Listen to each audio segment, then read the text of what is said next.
은혜 받기 싫으세요? 아멘 소리가 한 번도 안 들리는 것 같은데. 제가 늘 설교를 준비를 함에 있어서 늘 마음에 염두에 두고 있는 것 하나가 있습니다. 여러 가지가 있을 수 있겠습니다만 그 중에 하나가 뭐냐 하면 절대 개인 감정을 설교에 실으면 안 된다.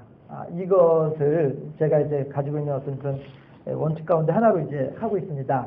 무슨 말씀이냐 하면 설교를 준비를 할 때에 간수봐 이 내용을 같이 이렇게 설교를 하다 보면 이 말을 들은 누군가가 상처를 받지 않을까 이런 거 이제 염려되는 경우 더러 있잖아요. 해서 그럴 때에 저 자신에게 한 번 더 물어봐요. 과연 그것이 그 사람과 너와의 관계, 그러니까 저 스스로에게요. 그 사람과 너와의 관계에 있어서 어떠하느냐라고 하는 것을 스스로 이제 한 번씩 물어보고 이렇게 합니다. 다시 말씀드려서 학교 다닐 때에 그 교수님 중에 정장복 교수라고 하는 분이 지금은 이제 학교 총장 이제 은퇴하신 분인데 그분께서 늘 이제 강의 마지막 시간에 학생들에게 목걸이를 하나씩 나누어 주시거든요. 그런데 십자가 목걸이인데 그 십자가 목걸이에 성언운반일념이라고 하는 글자가 적혀 있어요. 그러니까 거룩한 말씀을 전달하는 것에 일념을 쓴다 이런 말이겠죠. 온 마음을 다한다 이런 뜻이겠죠. 그걸 이제 직접 당신께서들이 걸어 주시거든요. 당신 수강생들 한 사람 한 사람한테 다 했는데 아무튼 이제 제가 이제 그 말씀을 드리는 거예요. 너무 서론이 길어지네요. 네.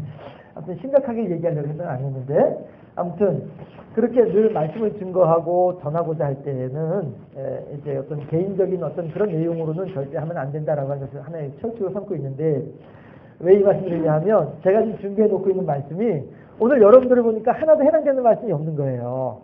그래서 제가 이 말씀을 한번 먼저 드려봅니다. 어쨌든지 간에 그건 뭐 우리하고 해당 안 되는 내용인데 이렇게 생각되시더라도 그냥 기왕에 준비한 거니까 그렇다고 지금 당장 바꿀 수 없잖아요.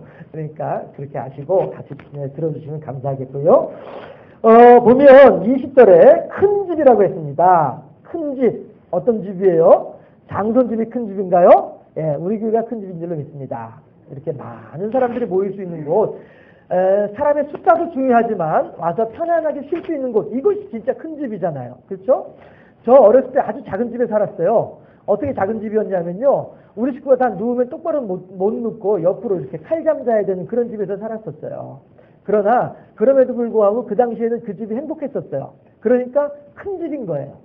집이 사이즈가 커서 큰 집이 아니라 얼마만큼 마음이 편안하고 얼마만큼 푸근하고 이것이 큰 집이다라고 하는 것이죠. 다시 말해서 하나님께서 주인이 되시는 집이 그 집이 진짜 큰 집이란 말이에요.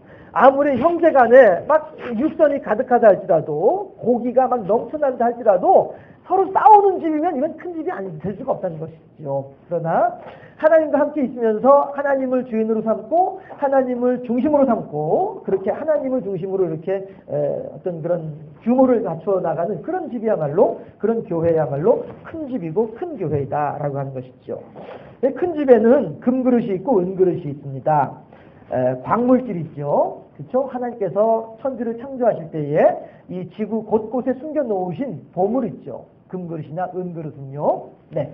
그리고 나무 그릇이 있습니다. 우리가 흔히 볼 수 있는 그러나 사람이 할 수 없는 사람이 만들어낼 수 없는 이것이 나무 그릇입니다. 그리고 질그릇이 있습니다. 질그릇도 마찬가지로 우리가 얼마든지 이렇게 있는 거지만 물론 굳이 따지자고 한다면은 사람이 손으로 만들어내는 건 오물조물해서 만들어내는 건 다 마찬가지이긴 하지만 그러나 어쨌든지 간에 그럼에도 불구하고 굳이 우리가 성경을 이해하기 위해서 구분을 해보자면 광물질과 나무와 흙이 있더라 하는 것입니다. 해서 하나님께서는 우리들에게도 이렇게 각각의 모양과 형태를 따라서 다른 역할이 주어지는 것처럼 우리들에게도 각각의 역할들이 다 다르게 있더라라고 하는 것입니다. 그러나 그 그릇들이 다 어디에 있어요? 큰 집에 있어요. 큰 집에는 금그릇만 있지 않습니다. 큰 집에는 은그릇만 있지 않습니다. 나무 그릇도 있고요. 질그릇도 있는 거예요. 다 같이 섞여 있는 거예요. 섞여 있으면서 금그릇은 이럴 때 사용되고 질그릇은 저럴 때 사용되는 것일 뿐이지 다 그 한 집의 살림을 위해서는 다 필요한 그릇들이더라라는 것이죠. 한 번씩 그런 분들 볼 때가 있어요. 목사님 저 교회 옮길랍니다. 무슨 말씀이세요? 아이, 나 뭐 있어봐야 뭐 하는 일도 없고 하는데요. 뭐 내가 없어져봐야 무슨 소용이 있겠어요. 교회 뭐 피해도 없고 하는데 그냥 이런 사람들 저러 있었어요. 전에. 예. 그랬었는데 그 사람들을 볼 때마다 제가 참 그런 생각을 하는 거예요. 집사님이 그 자리에 있음으로 말미암아서 사람들이 안정감을 갖는다는 걸 모르세요? 이제 이렇게 이제 얘기하면서 권면을 그렇게 했던 적이 있었었는데, 어쨌든지 간에 아무리 내가 질그릇이다 생각되어지고 아무리 내가 보잘것없는 존재라 생각이 되어진다 할지라도 누군가에게는 그가 거기 있음으로 인하여서 기쁨이 되고 즐거움이 되고 감사가 된다라고 하는 사실 있죠. 이 세상에 쓸데없는 사람은 아무도 없어요. 그렇지 않아요? 스스로가 쓸데없는 존재라고 느낄 뿐이지 하나님은 절대 쓸데없는 존재로 만들어 놓으신 존재는 아무도 없다라고 하는 것이죠. 해서 이렇게 여러 가지 종류의 그릇들이 있지만 그러므로 누구든지 이런 것에서 자기를 깨끗하게 하면 귀 쓰는 그릇이 돼요. 자기를 깨끗하게 한다고 하는 말의 의미가 뭐예요? 언제든지 주님께서 나를 부르실 때에 나로 하여금 주님께 그대로 드릴 수 있는 준비가 되어 있는 마음, 이것이 자기를 깨끗하게 하는 마음이다라고 하는 것이죠. 그럼 이런 것에서라고 하는 건 당연히 뭐예요? 온갖 세상의 유혹과 미혹과 환난과 고통이라고 하는 것이죠. 그 속에서 내가 그냥 같이 어울렁더울렁 하면서 진흙탕 싸움을 할 것이 아니라, 그럴 것이 아니라 그런 가운데에서도 하나님에 대한 고고한 신앙, 하나님에 대한 경건한 믿음, 이런 것들을 잘 간직하고 갖추고 있으면 언제든지 하나님께서 우리들을 부르신다, 그럴 때 달려나갈 수 있다라고 하는 것이죠. 롯이라고 하는 사람은 전혀 그러지 못했다. 전에 그런 말씀 드렸었죠. 베드로서에서도 마찬가지로 그의 의로운 심령이 소돔과 고모라 성에 살고 있는 사람들 때문에 그 의로운 심령이 상하고 말았어요. 그렇죠? 이 사람은 이런 것에서 자기를 깨끗하게 하여 이 말씀을 지키지 못한 사람이다라고 하는 것입니다.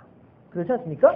그러나 다니엘은 어떤 사람이었습니까? 다니엘은 뜻을 정하여, 어떤 뜻을 정한 거예요? 나는 우상에게 바쳐진 음식은 먹지 않겠다, 이 뜻을 정한 거란 말이죠. 뜻을 정하여.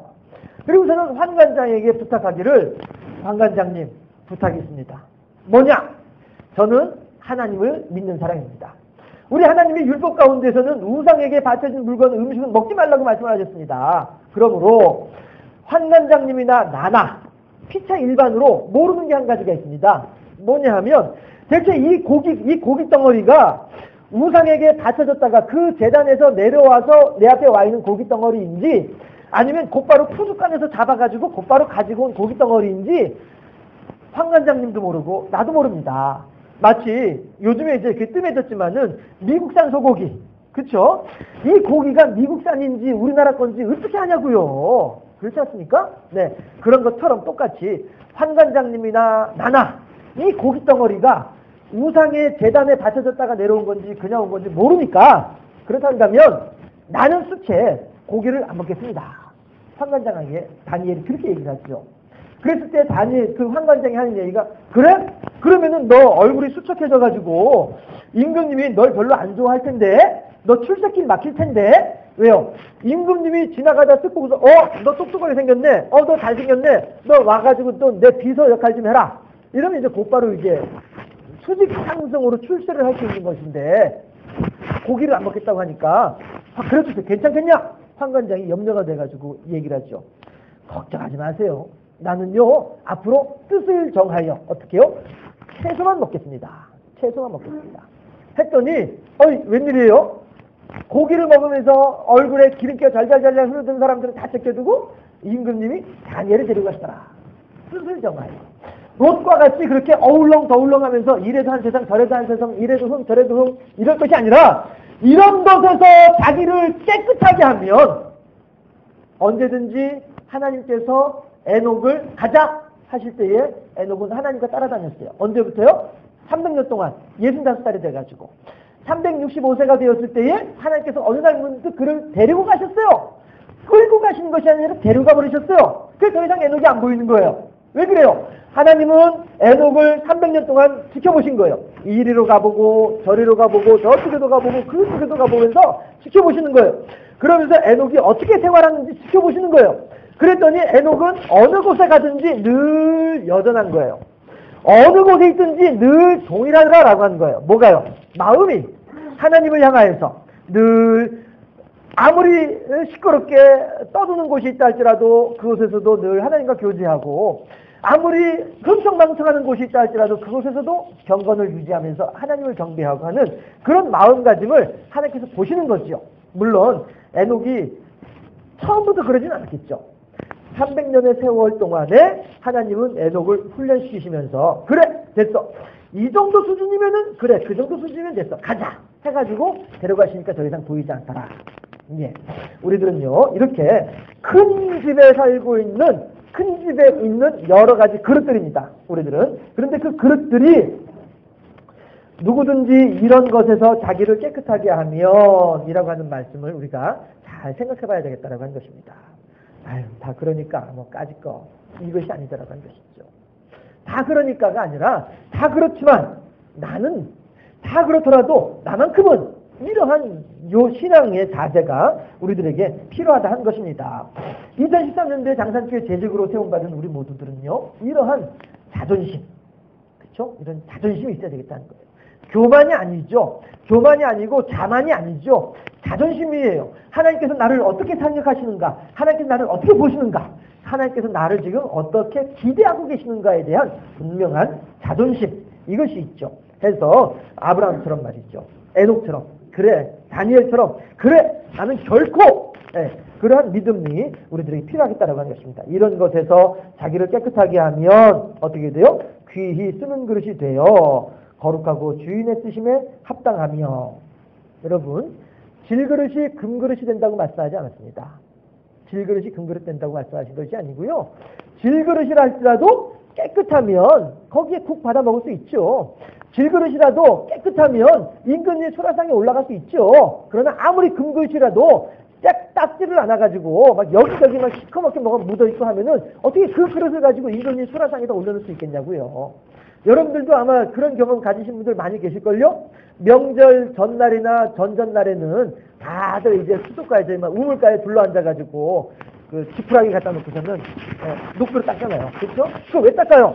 제사상에 올려놓으려고 닦는 거 아니에요. 그거 왜 닦아요? 그동안에 안 쓰고서 처박아뒀더니면서도 다 뭐가 시커멓게 묻어가지고 그거 어떻게 조상님을 섬기자 이거예요.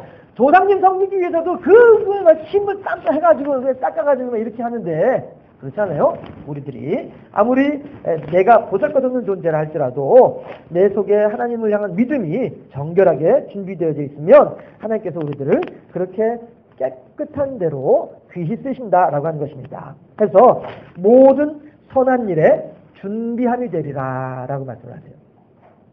모든 선한 일에 준비함이 되리라.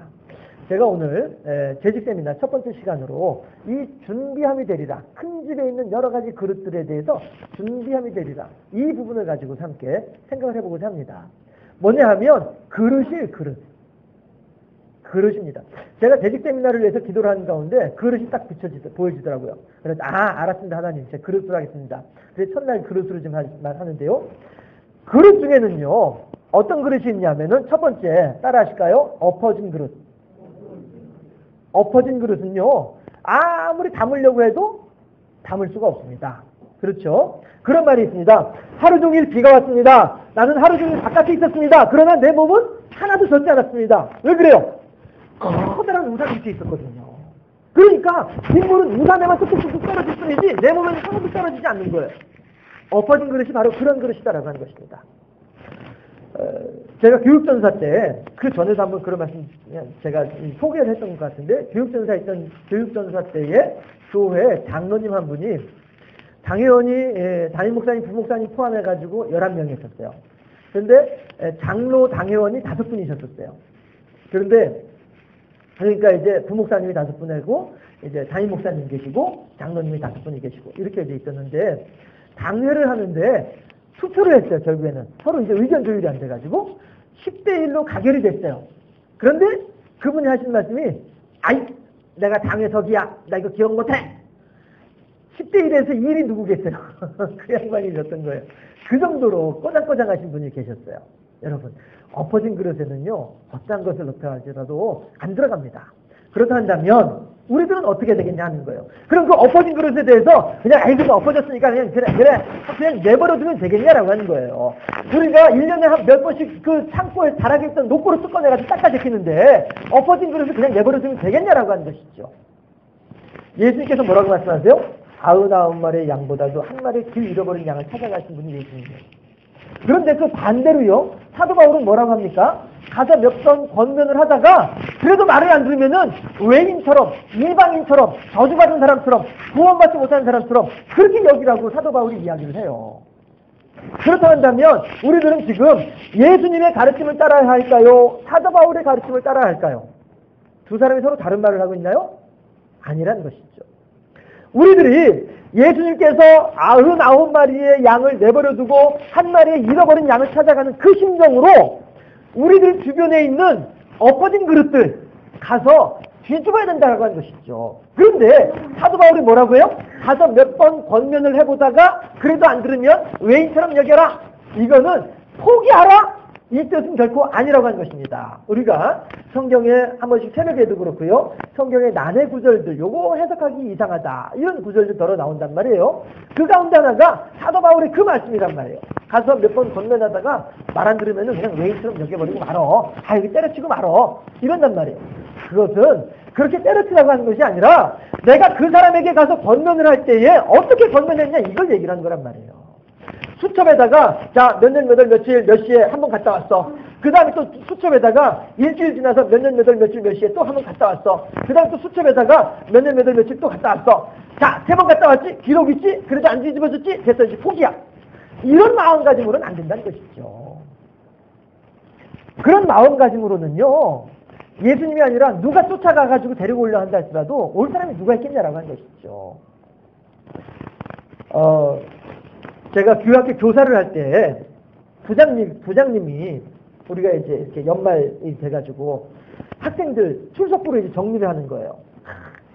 선생님들 민감하거든요. 그렇잖아요. 출석부 정리할 때 민감하거든요. 앞으로 이제 내가 받을 아이들인데 대체 아무튼 전에 그건 이제 선생님들은 이제 다 아시는 그런 미묘한 감정의 대립이 있죠. 그래서 이제 어떤 얘기가 나왔냐면은 출석부 정리를 합시다. 뺄 사람은 빼고 교회 잘 안 나온 애들은 좀 빼내고 이렇게 합시다. 이러고 이제 선생님들이 다 이제 그렇게 분위기가 흘러가는 거예요.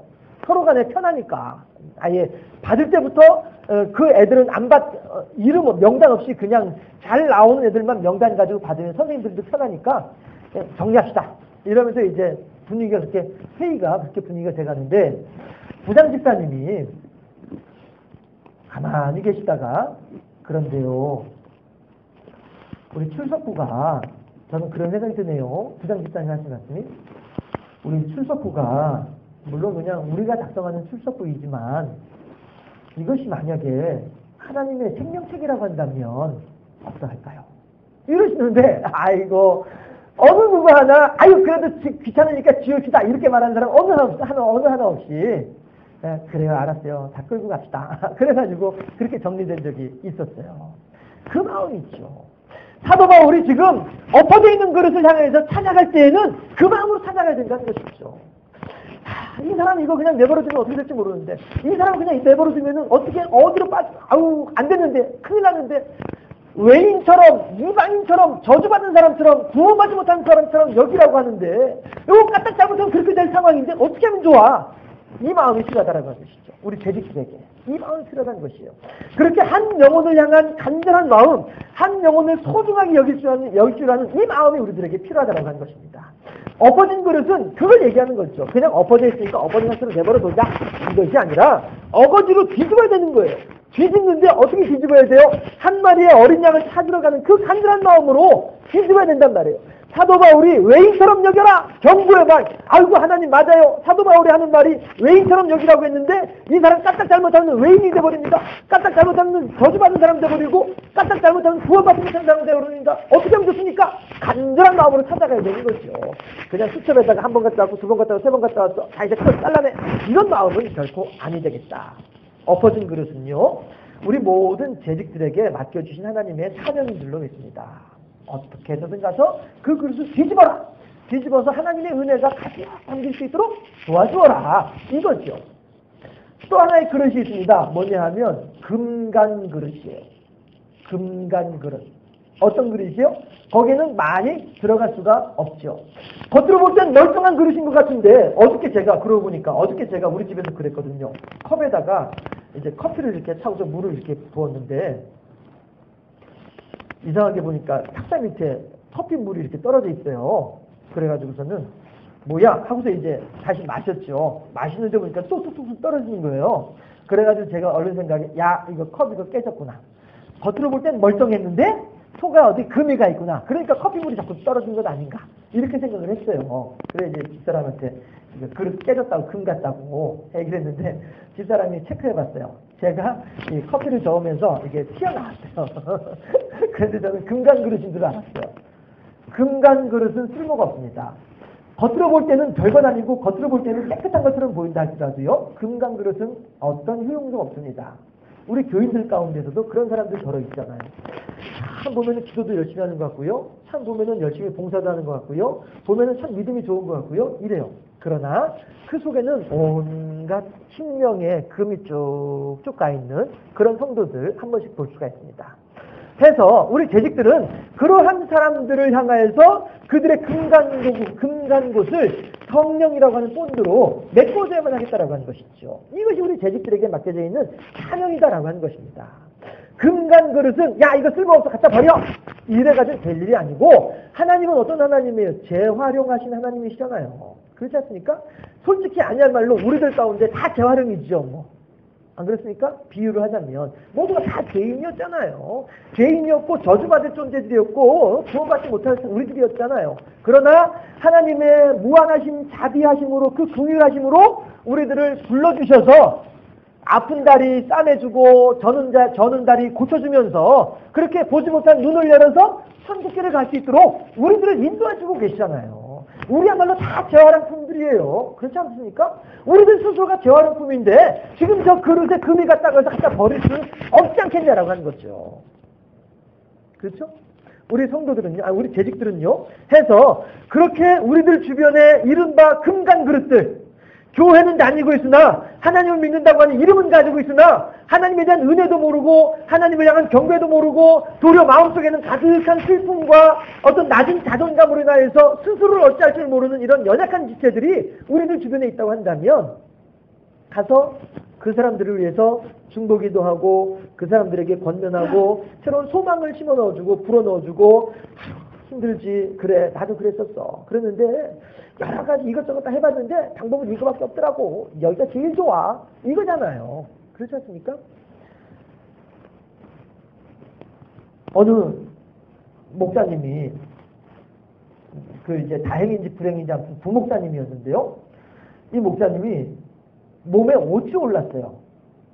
옷이 올라가지고 이게 그냥 안 떨어지는 거예요. 문제는 뭐냐 하면 교인들하고 악수를 못하는 거예요. 신방을 가서도 이게 말하기도 조심스럽고 아무튼 이게 너무 이게 그래도 목사님인데 사람들을 상대하는 일을 하는 사람인데 옷이 올라가지고 이게 어려워지니까 너무너무 힘들잖아요. 6개월인가가 이렇게 아무튼 오랜 몇 개월을 그렇게 고생을 했어요. 그렇게 하는 가운데 나중에는 목사님이 포기가 되는 거예요. 하나님 이게 정말로 하나의 뜻이라고 한다면 저 목회 그만하랍니다. 이렇게밖에 할 수 없는 거죠. 도대체 내가 어떻게 교인들을 어떻게 상대를 하라고 옷이 이렇게 돼가지고 거기 피부가 뭐 시뻘개가지고 막 이래가지고 방법이 없습니다. 하나님 알아서 하세요. 최후 통첩을 한 거죠. 더 이상 자꾸 이러시면 나 이제 그만둘랍니다. 이렇게 되는 거죠.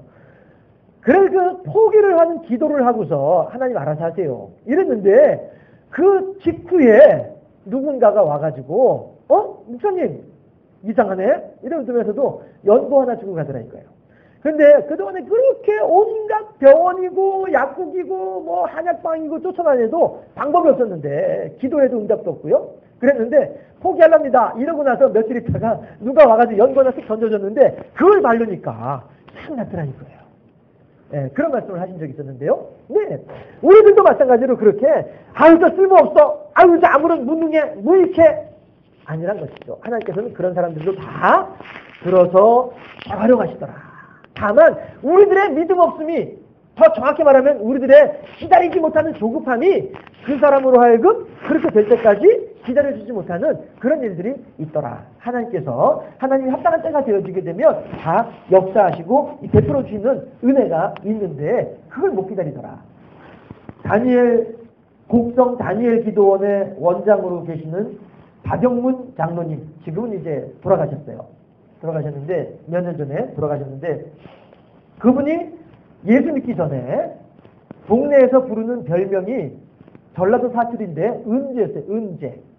뭐냐면 어이구 저거 은재 사람 될라나, 언제 술거리 늘려나, 언제 직장 다니면서 돈 벌려나, 언제 식구들 돌봐야 건사하려나. 이 별명이 은재였어요. 은재. 이러는 분이었는데 이 양반이 하나님께서 이제 그날 저녁에, 마지막 날 저녁에 이제 부인은 도망갔어요. 친정집으로 애들 데리고서 도망가고 혼자서 있으면서 에이 나 같은 인생 살아서 뭐하냐, 내가 저희 처갓집 가가지고 처갓집 식구들 다 그냥 칼 가지고서 이렇게 하고서 나도 그냥 그대로 죽을란다, 이렇게 이제 생각을 하고서 술을 한 잔 이제 마셨는데 평상시처럼 그렇게 마신 거죠. 기차 시간이 남아 있어가지고 술을 마셨는데 그 술을 마시고서 졸도를 해버렸어요. 졸도해가지고 입신을 해가지고서는 천국에 갔다 왔네요.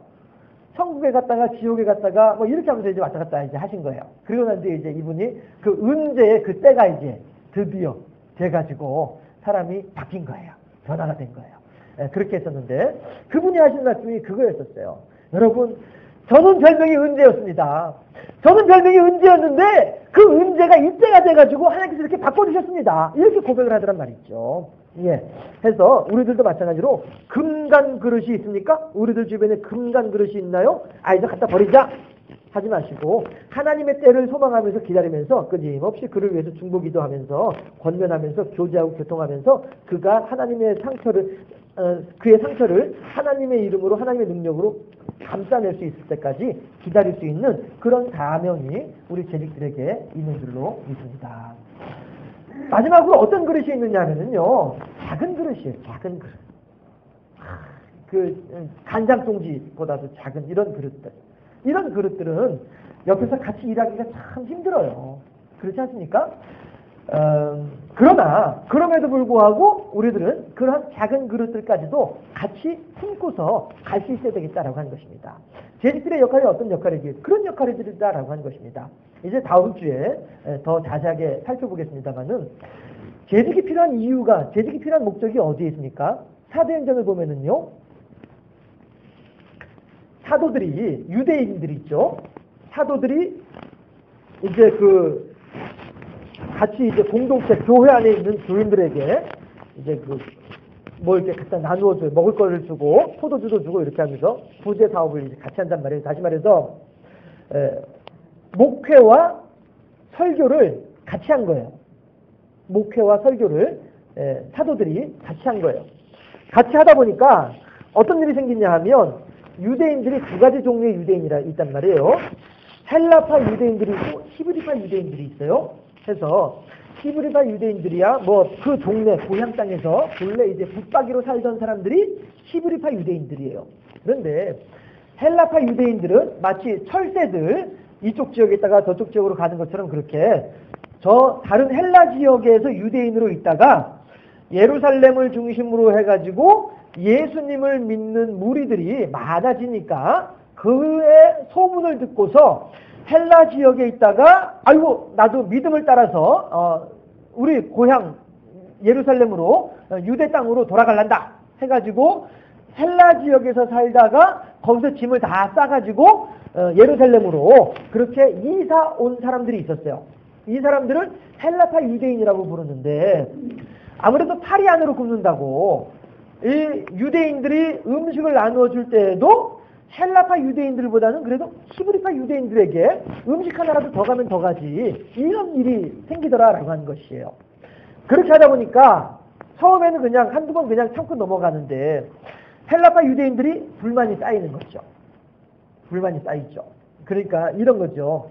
아이 목사님이 말이야 길거리 지나가다가 이쪽 집도 교인집이고 이 반대편도 교인집인데 이쪽 집만 보고서 인사 꾹꾹하고서 그냥 지나갔어. 우리 집은 쳐다도 안 보고 그냥 갔어. 목사님 그럴 수가 없어. 이렇게 이제 하는 그런 경우가 이제 지금 히브리파 유대인들하고 헬라파 유대인들에 대한 그 내용이다라고 한 것이죠.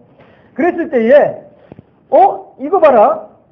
본래 목적은 이게 아닌데 편다르게 하려고 했던 것이 아닌데 해서 히브리파 유대인들만 혜택을 받는 것이 아니라 헬라파 유대인들도 같이 혜택을 받도록 하기 위해서 공평하게 교인들을 돌보고 섬기기 위해서 필요한 사람들이 누구였냐면 재직들이 필요했다라고 하는 거예요. 해서 재직들은요, 눈에 훤히 뜨이고 눈에 훤히 보이고 커다랗게 보이고 수렵하게 보이는 그쪽으로만 신경을 쓰는 것이 아니라 재직들은 작은 그릇과 같이 아주 미미한 것처럼 보여지는 아주 그런 사람들조차까지도 같이 다 세밀하게 돌봐줄 수 있는 넓은 마음이 필요하다라고 하는 것입니다. 재직이라고 한다면. 해서 히브리파 유대인들이야 뭐 당연히 얻어먹죠. 헬라파 유대인들은 못 먹는단 말이에요. 이것에 대해서 안 된다. 이러면 안 된다. 어느 한쪽으로만 쏠리면 안 된다. 모두가 다 똑같이 하나님의 은혜를 동일하게 받아야 되지. 어느 한쪽만 더 많이 받고 한쪽을 덜 받으면 될 일이 아니다. 해서 재직이 필요했던 거였거든요. 7 집사님들이 그래서 필요했던 거였단 말이에요. 그런 것처럼 우리들 주변에 보면은 아주 그릇이 요만큼 간장통지만보다도 작게 이렇게 자그마한 그런 사람들도 있을 수 있습니다.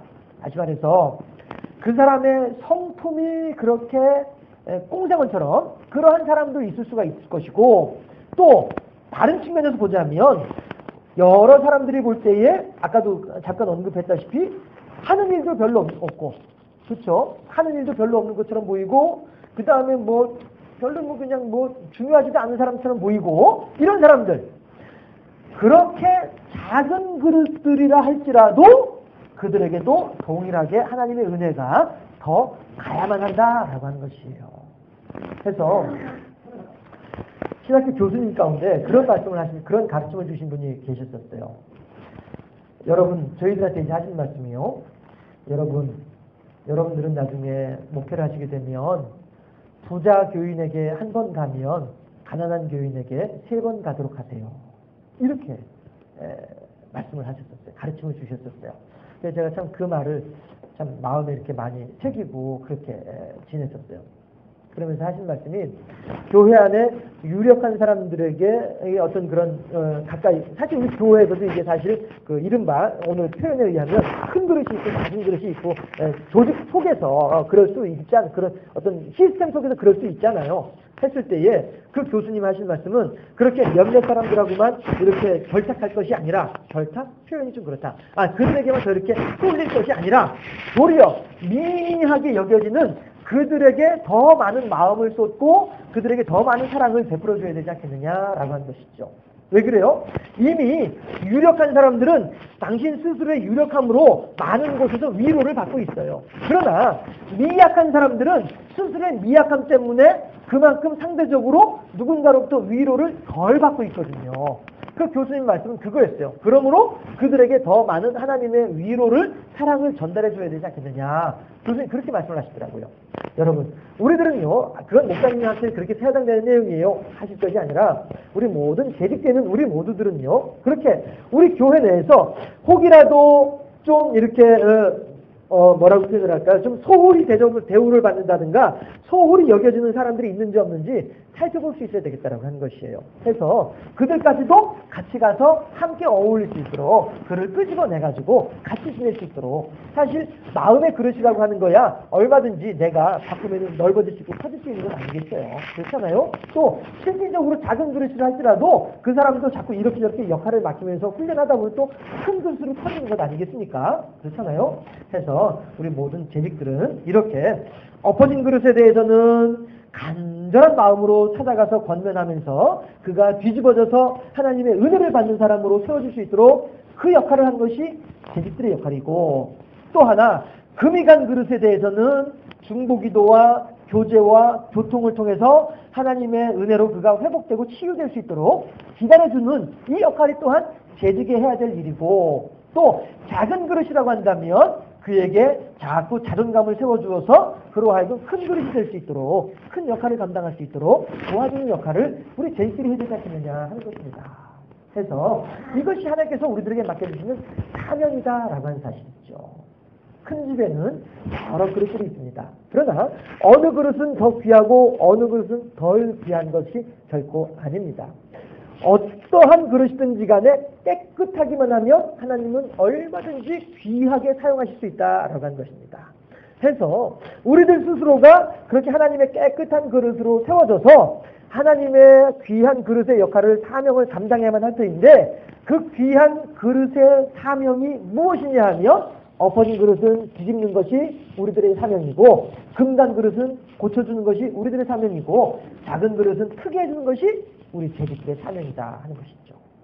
이 하나님께서 맡겨주신 사명을 잘 감당함으로써 2013년도에 우리 재직들의 수고와 헌신으로 인하여서 교회가 더욱더 풍족해지고 아름다워질 수 있는 일에 귀히 쓰임받을 수 있는 우리 모두가 되어질 수 있기를 그렇게 하나님의 착하고 충성된 재직으로 세워질 수 있기를 주님의 이름으로 축원합니다. 기도하겠습니다. 좋으신 아버지 하나님, 재직제니가 첫날 그릇을 보여주시며 그릇의 사명을 알게 해주신 아버지 하나님 감사합니다.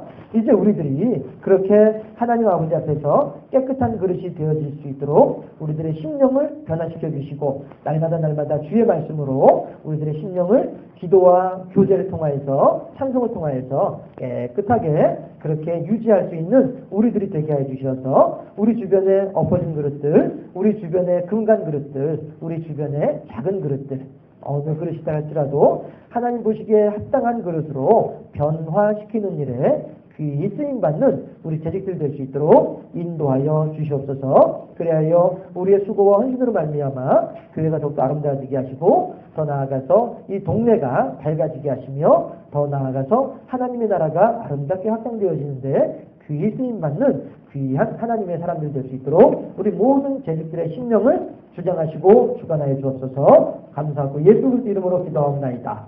아멘.